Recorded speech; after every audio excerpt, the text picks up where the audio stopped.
So I'm standing on the ruins of a house in Capernaum.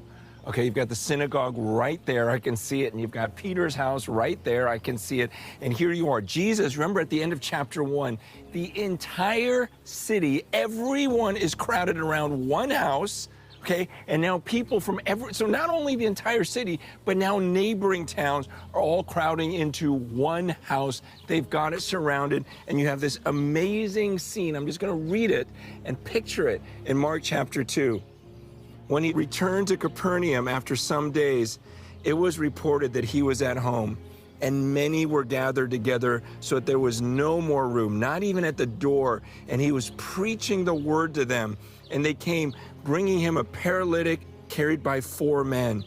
And when they could not get near him because of the crowd, they removed the roof above him. And when they made an opening, they let down the bed on which the paralytic lay.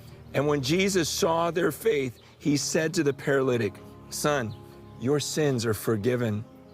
Now some of the scribes were sitting there questioning in their hearts, "Why does this man speak like this? He's blaspheming. Who can forgive sins but God alone?" And immediately Jesus, perceiving in his spirit that they thus questioned within themselves, said to them, "Why do you question these things in your hearts?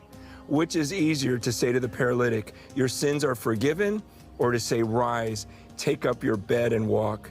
But that you may know that the Son of Man has authority on earth to forgive sins," he said to the paralytic, "I say to you, rise, pick up your bed, and go home." And he rose and immediately picked up his bed and went out before them all, so that they were all amazed and glorified God, saying, "We never saw anything like this." So right here, Jesus makes his boldest statement so far. He just goes, "Son, your sins are forgiven." And the religious leaders are going, "Did he just say that? Who has the right to say your sins are forgiven? That is blasphemy." And Jesus, knowing what's going on in their hearts, he goes, "Man, I know what you're thinking. What's more difficult? You want me to heal him?"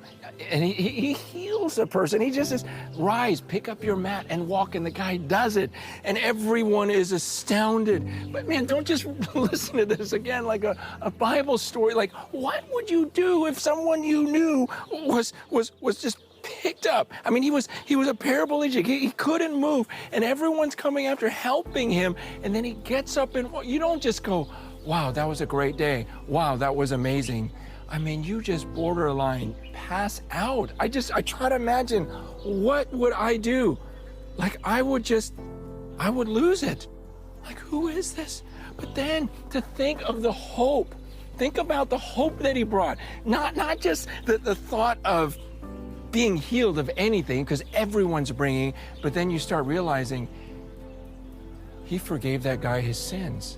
Imagine the hope of some of you that you just know the horrible things you've done that no one else knows about. And you hear about this guy in Capernaum. Man, he took a guy that was paralyzed and made him walk, and he said that his sins were forgiven. Like the hope of I can be forgiven, I can be healed. That's what the story is about. And you've got to understand just the hope that he gave, but also the priority of him saying, "Your sins are forgiven." Because most of us, the first time we read that story, we thought, okay, they're going to lower him, he's going to heal him. No, that's not the first thing he does. He deals with the bigger problem, which is his sin. And you've got to understand this. Like, your biggest problem, no matter what you think it is, your biggest problem is not something physical. It's not a relationship with some person. It's not your finances. Your biggest problem is God. And knowing that one day you're going to face this holy God without forgiveness, they understood how terrifying that was. Do you understand that bigger than anything physical? Because nowadays people come to God going, "Oh, will you fix this? Will you fix this? Will you fix this?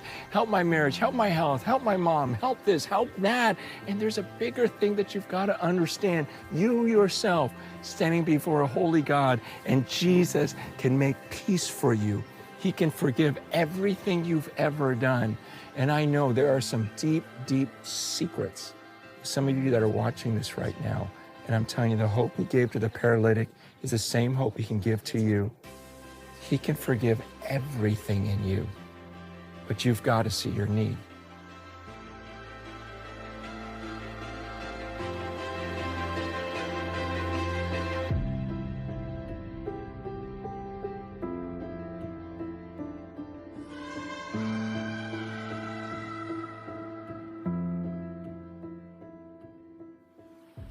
He went out again beside the sea, and all the crowd was coming to him, and he was teaching them. And as he passed by, he saw Levi, the son of Alphaeus, sitting at the tax booth, and he said to him, "Follow me." And he rose and followed him. So here you've got Jesus, and he's calling the tax collector.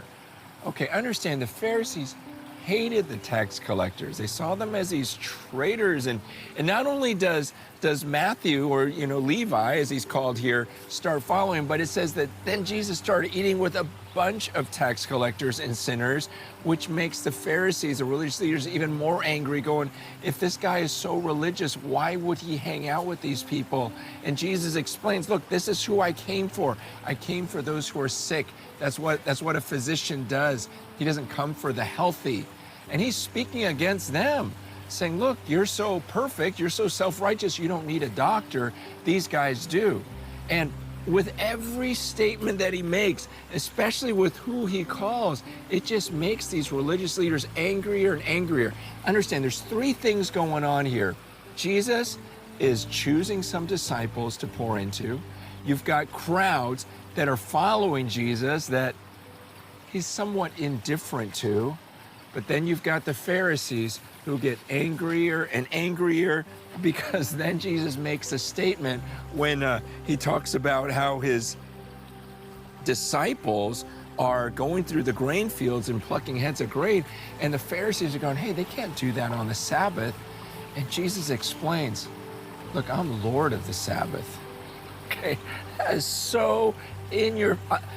To them, again, this is so arrogant. By the end of this, after he heals someone on the Sabbath, it says that the Pharisees went out and immediately held counsel with the Herodians against him on how to destroy him. So now they are trying to kill Jesus. Like I said, he's got his disciples he's choosing to pour into. He's got the crowds that are just coming at him, but he just kind of deals with them. But then you've got these Pharisees that he's making more and more angry. But the point is, Jesus came and showed. He didn't just talk, but he showed, my kingdom is not like what you're used to. It's not like your culture. As believers, he calls us to do something totally different. He doesn't choose what everyone else would choose, and he wouldn't choose the people that everyone else chooses. He chooses these tax collectors. He saw something in Matthew and says, I'm going to go after him. And he didn't care that the leaders were going to get angry, because he didn't come down to please man. He came to please God. And he said, look, I'm going to create my followers. And even if these people are going to start attacking me and killing me, which they eventually do, as you all know, he says, I'm going to come down on this earth with authority. And that's what he's called us to do, to not look at the way everyone else does it in the world, but to say, you know what, I'm a part of a different kingdom. And I'm ready to follow this Jesus who came with so much authority, and I'm done being a people pleaser. I'm going to please God.